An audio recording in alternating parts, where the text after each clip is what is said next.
Alright, magandang araw po sa inyong lahat mga kababayan. Batang Maynila to, it's update lang po tayo. Dito sa sa bastos na kandidato dito po sa Pasig. Si attorney Ian Sia. Mga kababayan, ako sikat na sikat po ito dahil sa katarantaduhan niya. Hindi po sumikat dahil ang ganda ng ginawa niya sa Pasig. Hindi sumikat dahil ang dami niya natulungan sa Pasig. Siya po ay sumisikat ngayon dahil ang dami pong nagagalit sa kanya. Kaya ang dami pong panawagan na itong si Sia na kasamahan po nito, ang netong nasa ating screen. Ito pong nasa ating screen ay si Sara Diskaya. So kasamahan niya po yan sa kanyang ticket. Ito pong si Tony Ian Sia na tumatakbo pong congressman dyan po sa Pasig. So ito pong si Sia, nabansagan pa namang abogado, ay pinananawagan po ng taong bayan. Ang dami pong sektor na nananawagan na siya po ay mag-withdraw.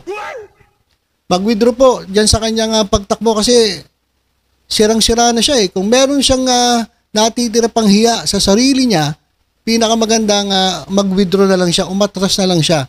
Sabi nga ng iba, kung meron ka pang delikadesa, mag-withdraw ka na habang may panahon pa.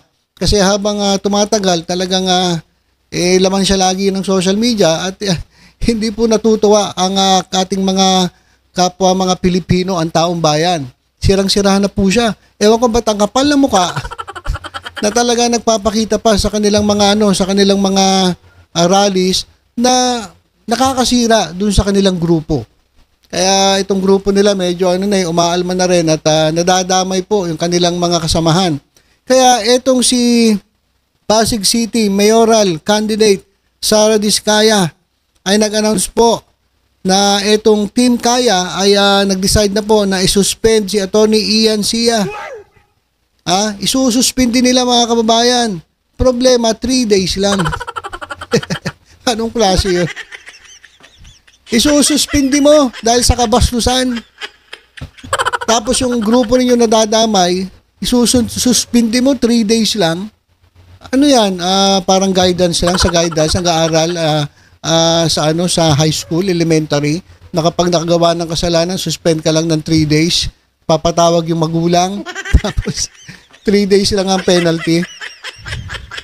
Eto rin si Diskaya, wala rin sa ayos to eh. Huwag mong suspindihin, tanggalin mo sa ticket mo. Sabihan mo na mag-withdraw. Tungak ka rin eh. Sabihan mo na mag-withdraw. Unang-una, bakit yung suspinde? Dahil alam yung mali ang ginawa. Tapos sususpindihin nyo 3 days. Ano yun, para lang kay guidance counselor dyan sa elementary na parusahan natin yung bata kasi nagkasala. Huwag natin papasukin 3 days. Para namang tanga itong sinasabi ni Diskaya. Kaya sabi ko sa inyo mga kababayan, kapag boboto kayo, mga taga-Pasig, mga Pasigenyo, mag-isip-isip kayo mabuti. Huwag kayong boboto na ng mga grupo na katulad nito mga to. May bastos na kasamahan. Tapos ito, para lang masabi na nag-condemn o kinondena nila itong kanilang kakampi, sinuspinde kaso 3 days. Walang ya. Dapat yung sabihan mo mag-withdraw na dahil wala sa tingin ko pati grupo ninyo, yung Team Kaya, wala na yung kaya. Hindi nyo nakakayanin. Talagang palubog na kayo. So, bakit sinuspinde? Dahil nga doon sa sexually charged joke he made about solo mothers or solo parents. Ayan. Pakinggan natin ito si Diskaya kung ano sinasabi na ito. Yes, with attorney Ian Sia, syempre, he admitted and he actually did a public apology for the solo parents. We actually have reprimanded him from joining any of the caucuses for 3 days lang. Syempre, 3 days. Huwag na isama. Huwag ka muna sumama. Pero 3 araw lang. Balik ka uli. Balik ka uli after 3 days. Tao din siya na nagkakamali. Pero doesn't mean to say we have to let him go. Kasi we started this journey. I-let him go muna, tungak. Madadamay kayo. Sa bagay, mas maganda yan. Mas maganda yan para siguradong sa inidoro ang bagsak ninyo, isama nyo. Okay lang yun. Ako, okay lang yun. Huwag na kayo magalit kung 3 days. Sige, sama nyo na. Gusto nyo, huwag nyo na isuspend. Para makita ng tao yung kasama ninyo dyan sa pag-ikot-ikot nyo dyan sa Pasig, bastos.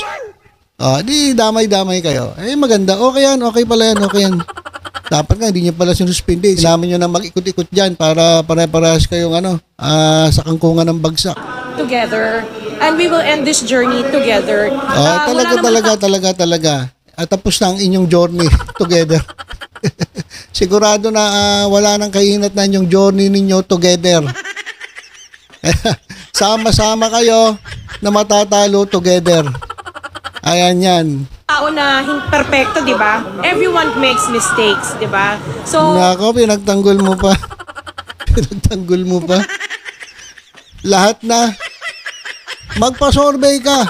Baka buong Pilipinas galit dyan kay kay Sia na yan Tapos ikaw pagtatanggol mo pa, wala kang wala ka rin sa ayos it's the way of handling it, and I think he was courageous enough to say sorry, to apologize. Nag-sorry siya, nag-apologize, pero nanisi pa.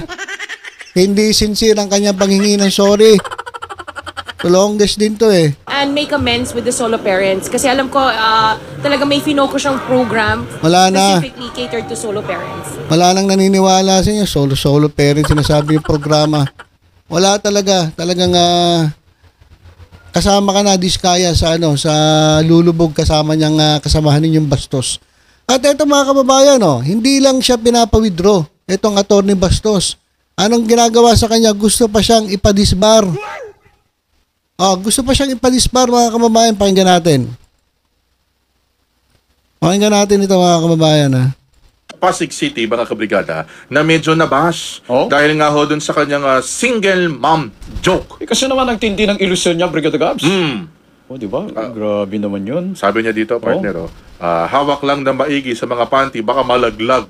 Loko-loko rin sabi niya parang, basta, tayo na hong humusga ho dyan, mga kabrigada. Ito yan yung slate to ng doon sa kabila kay Kaya Dis. Ang dami pa palang sinabing kabastos sa neto to longest na to. Alamin natin mga kabrigada dahil yan nga hong kandidato na nag-joke na yan about nga sa mga solo parents. Gusto raw hong ipadispar at ipadisqualify.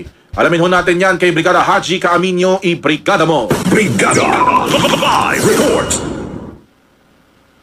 Absinita ni House Assistant Minority Leader Arlene Brosas, ang isang kandidato nga sa pagkakongresista sa Pasig City matapos na mag-viral sa social media dahil sa pagbibitaw ng biro laban sa mga kababaihang solo parents. Ayon kay Brosas, dapat na silipin ng Commission on Elections ang insidenteng kinasasangkutan ni Attorney Christian Sia, kung saan, bukod sa nabanggit mo, inihayag nito na ang solo parents na dinadatnan pa ng buwan ng dalaw. Nakadating na pala sa Kongreso. Wala na, susunod yan sa Senado. Wala ka na talagang pag-asa, Sia. Mag-withdraw ka na. Dahil ngayon, gusto i-gawin ng isang mambabatas, ipadisbar. Etong tolongges na ito. At nalulungkot, maaari daw sumiping sa kanya at magpalista lamang. Iginiit ni Brosas na hindi dapat bigyan ng platform ang mga kandidato na kinakasangkapan ng mga babae para suportahan ang kanilang baluktot na pag-uugali. Naniniwala ang mambabatas na may merito para sa diskwalifikasyon ang mga naturang kandidato, kaya nanawagan ito sa COMELEC na umaksyon o di kaya'y maghain ng disbarment case laban kay Sia para sa umunoy paglabag sa sinumpaang tungkulin ng mga abogado at dahil sa immoral conduct. Idinagdag din ni House Deputy Minority Leader Bernadette Herrera na hindi dapat ginagamit na topic ang solo parents, lalo't inilaban ang kanilang karapatan at benepisyo, kaya hindi ito katanggap-tanggap. Paliwanag ni Herrera, katatapos lang ng Women's Month at ngayong Abril naman, ginugunita ang Solo Parents Week. Para naman sa National Council for Solo Parents Incorporated, minamaliit ng biro ang hirap na pinagdadaanan ng solo parents, kaya hindi dapat sila gamitin sa mga punchline para lang humiling ng boto. Ipinunto ni NCSPI Secretary General Red de Guzman na hindi ito nakakatawa at sumasalamin sa kawalan ng respeto sa kababaihan at solo parents na araw-araw na kumakayod para sa pamilya. Kinakailangan anyang pagiging disente at sensitibo sa serbisyo publiko. At sa halip na gawing paksa na kabastusan para makakuha ng atensyon, marapat umanong itaguyod ang respeto at dignidad sa kampanya at ilatag ang mga tunay na solusyon. Brigada Ga, Brigada Ab. Okay, so ayan mga kababayan. Ako, ang dami na nga gustong gawin dito kay Attorney B. Kay Attorney Bastos. Unang-una, pinapa-withdraw. Kung meron kang delikadesa, kung may hiya ka pa sa sarili mo, mag-withdraw ka na. Pangalawa, gusto siyang ipa-disbar. Kasi abogado Abogado Ano pa? Gusto pa siyang ipa-disqualify. Diyan sa COMELEC. Kasi, alam niyo mga kababayan, kapag ganito kandidato, wala pong kinabukasan ng lugar ninyo. Gagawa ka ng batas, bastos ito. baka kabastusan na batas ang gawin na itong abogadong ito. So yan mga kababayan ang kinakaharap nung kakampi na itong Diskaya na to, na ipinagtanggol pa talaga. Ipinagtanggol pa niya yung kakampi nilang Tolonges. At eto mga kababayan, meron na naman tayong bagong pag-uusapan. Isa pa rin manyak naman ata. Kaya usong-uso itong mga ganitong klaseng mga laglalaba sa mga kandidato. Kung hindi bastos, manyak. Talagang Eto naman isa. Taga saan to? Misamis Oriental Governor Peter Unabia. Ayan, nasa picture. Tingnan nyo maigi yung pagmumukha niya. Ano na naman ang sinasabi nito? Yung mga nursing scholarship daw, dapat daw yan lang po ay para sa magagandang mga kababaihan. Anong klaseng utak meron itong Misamis Oriental Governor na ito? Peter Unabia. Walang hiya ka. Tingnan nyo mga kababayan. Yung nursing scholarship daw para sa sa mga babae, not for men. Kasi di ba may mga nurses naman na lalaki. O yung scholarship daw para daw sa mga babae. At okay na sana yun Medyo matatanggap mo pa yun Pero hindi, mali Dapat kapag nursing scholarships, kahit babae o lalaki, basta nursing ka, dapat may karapatan kang maging scholar. Doon pa lang sablay na. Pero ito mas matindi. Sabi niya, sa babae lang daw ang scholarship at doon sa magagandang mga babae lang. Manyak ata ito. Hayop na to sabi niya, it's a no-no for the unattractive because if a male patient who is already weak is attended to by an ugly nurse, what would happen to them? Their illness could get worse. Sabi niya, yung lalaki raw na pasyente, syempre may sakit na nangihina na, tapos kapag ang nag-alaga raw ay nurse na pangit, baka mas lalo raw manghina at mas lalong lumala yung sakit. Ewan ko biro ba yan? Tanga ka nga, governor ka. Isa pa rin to mga kababayan. Isa pa rin to sa humahabol doon sa abogadong bastos. Ito naman, ewan ko ano ba nangyayari sa mundo mga kababayan? What is happening in our earth? Anong klase naman to? Governor natuloy nga kang governor, Misamis Oriental Governor Peter Unabia. Ano ka, papansin ka? Pero mo yung yung scholarship na nursing scholarship para lang daw sa babae. Ayaw niya sa mga lalaking nurse. At pagkatapos, ang gusto niya yung mga magaganda lang. Ayun ang gusto niya na maging scholar. Ito mga kababayan kung sakali mang dumating ang araw na siya ay talagang matanda na mahina na, ilagay niyong nurse dito yung pinakapangit. Suggestion ko lang. Kapag ito nagkasakit, ilagay niyong nurse dito yung pinakapangit. Yung para lumala yung sakit niya kasi sabi niya, kapag ang nag-alaga sa'yo ay hindi magandang nurse, sabi niya, ay lalala raw yung sakit. Ayun ang gawin nyo sa kanya. Kapag ito nang hina, nagkasakit, pumunta sa ospital, huwag nyo pong bibigyan ng nurse na maganda. Ibigay nyo pong nurse yung pinakapangit. Para matuluyan na tutulongges na to. Sira ulo sira ulo Pero mo, anong klaseng yan? Anong klaseng pananalita yan? Yung isa bastos. Ito naman, manyak. Mahilig sa maganda. Alam mo naman, ang pogi-pogi. Parang isa, piling pogi rin yung isa Di ba? Bakit ito mga kandidato na ngayon, ba't piling pogi kayo, mga tulongges kayo?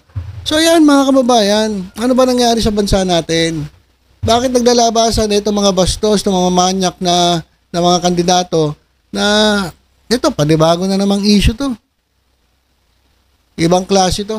Mga kababayan, yung mga ganitong klaseng kandidato, si Sia at etong si Unabia, governor, at yung isang kumakandidatong congressman, alam nyo, dapat wag nyo na ilagay ito sa pwesto. Please lang mga kababayan. Kasi alam niyo, Kung ano ang nasa laman ng puso ng tao, yun ang lumalabas sa kanilang mga bibig. The abundance of the heart, the mouth speaks. So, hindi niya sinasabi yan ng basta-basta joke lang. Yun po yung nasa puso niya. Kaya niya sinasabi yan. Diyan niyo makikita ang pagkatao, mga kababayan. Doon niyo makikita yung talagang nasa loob. Di ba? Sabi nga nila, nahuhuli ang isda sa bibig. Ibig sabihin, hindi nila sinasabi to, basta sinabi lang. Kasi kaya nila nasabi kasi, yun yung nasa puso nila. Kaya kung bastos ang sinasabi nila, kung may discrimination at may kamanyakan, dating ko dito parang manyak to kasi gusto niya magagandang babae. Oh. Kung gano'n ang sinasabi nila, mga kababayan, gano'n yung nasa puso nila, kaya eto, ilaglag nyo na, mga kababayan. Huwag nyo na pong hayaang mamuno sa inyong lugar yung ganitong klaseng mga tao. Kasi hindi po ito para sa nakararami, hindi po ito dapat na tawagin public servant. Wala ito, mga kababayan. Mga tulongges na ewan ko ba? Kaya mamili naman tayo, mga kababayan, magising naman tayo, mga Pilipino. Maglagay naman tayo ng kandidato na maayos-ayos. Hindi porke nabayaran kayo, boboto nyo na. Hindi. Iba na style ngayon. Kapag lumapit sa inyo, kawayan kayo, kawayan nyo rin. Kamayan kayo, kamayan nyo rin. Pero wag nyo boto. O, sabi yun ni Mayor Vico Soto. Ngayon ganito rin. Pag binigyan kayo ng pera, tanggapin ninyo. Total pera naman ng taong bayan yan. Tapos wag nyo iboto. Walang talaga. Usong-usong ngayon. Itong mga manyak, bastos sa kandidato na lumalabas sa kanilang mga rally, yung mga salita. Piliin ninyo yung mga talagang pag nagsalita ay plataforma po yung sinasabi. Pag nakakita kayong kandidato na puro paninira ang sinasabi, delikado po yan. Kaya please silang mga kababayan, kung naghahanap pa kayo ng mga kandidato sa inyong mga lugar, pag-aralan nyo po maigi. Magsaliksik po kayo maigi at piliin po ninyo yung sa tingin ninyo na matutulungan kayo. Matutulungan yung pamilya ninyo, matutulungan yung mga anak ninyo, matutulungan yung mga mahal ninyo sa buhay. Hindi yung katulad na itong mukhang magpapa-scholar lang, gusto pa yung magagandang babae. O di mamanyakin siguro na ito, hayop na to. At tapos naman yung isang congressman na feeling pogi, na pwede rin kayo sumiping, kung kayo nalulungkot, tingnan nyo, kabastusan. O, dapat ka ma-disbar, dapat ka mag-withdraw, o dapat ka ma-disqualify. Ayon po yung gusto ng taong bayan dito sa abogadong kandidato na kasamahan na ito ni Diskaya. O, na pinagtanggol pa na ito, tulongges na ito. Nako, magsama-sama kayo sa kangkungan. So, yun lang po mga kababayan. Tutok-tutok lang po dito sa Batang Maynila to. Sa iba pang updates. Ingat po tayong lahat. God bless po.